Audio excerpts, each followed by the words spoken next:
بسم اللہ الرحمن الرحیم۔ السلام علیکم ورحمۃ اللہ وبرکاتہ۔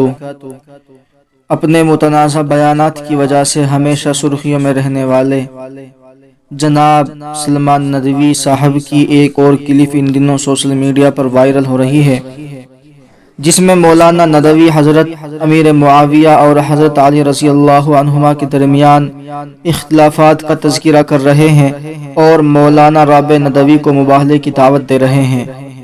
1 منٹ 43 سیکنڈ کی ویڈیو کلپ وائرل ہو رہی ہے، جس میں مولانا سلمان ندوی کہہ رہے ہیں کہ حضور صلی اللہ علیہ وسلم نے فرمایا تھا کہ خلافت راشدہ کے بعد والی حکومت ظلم، جبر، سرکشی، دہشت گردی اور کاٹ کھانے والی حکومت ہوگی۔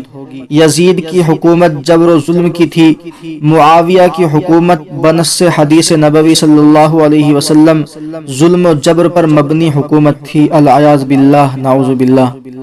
مولانا سلمان ندوی کا کہنا ہے کہ کھلے عام میں مباہلے کی دعوت دیتا ہوں۔ سعودیہ کے بارے میں جب میں نے کہا تھا تو میں نے سلفیوں کو مباہلے کے لیے چیلنج کیا تھا۔ آج بھی معاویہ کی حکومت کے بارے میں کھلے عام چیلنج دیتا ہوں، آج پھر چیلنج کرتا ہوں بڑی سے بڑی شخصیت کو۔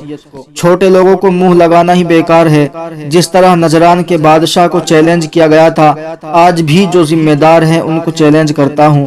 لوگوں کو برا لگنے لگتا ہے، لیکن میں کہتا ہوں مولانا رابع صاحب، مولانا بلال صاحب، مولانا حمزہ صاحب ندوے کے میدان میں مباہلے کے لیے تیار ہو جائے۔ اگر وہ سمجھتے ہیں معاویہ نے انصاف کیا اور یہ ان کا حق تھا تو وہ اس بات کو اپنے دل میں رکھ کر کہیں گے، اور میں وہ کہوں گا جو حضرت علی رضی اللہ تعالی عنہ نے کہا، حضرت حسین رضی اللہ تعالی عنہ نے کہا اور لڑے، اور فرمایا کہ حضور نے فرمایا تھا کہ لڑے ان سے۔ میں اس بات کو نظریہ بنا کر بات کروں گا۔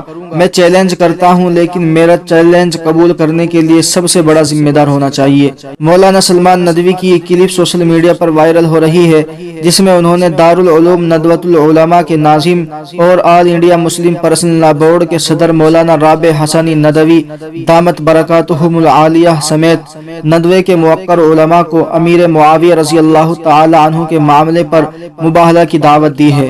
واضح رہے کہ مولانا سلمان ندوی اکثر اپنے متنازع بیانات کی وجہ سے سرخیوں میں رہتے ہیں۔ پچھلے دنوں بابری مسجد رام مندر کے معاملے میں بھی مولانا سرخیوں میں رہے۔ السلام علیکم ورحمۃ اللہ وبرکاتہ۔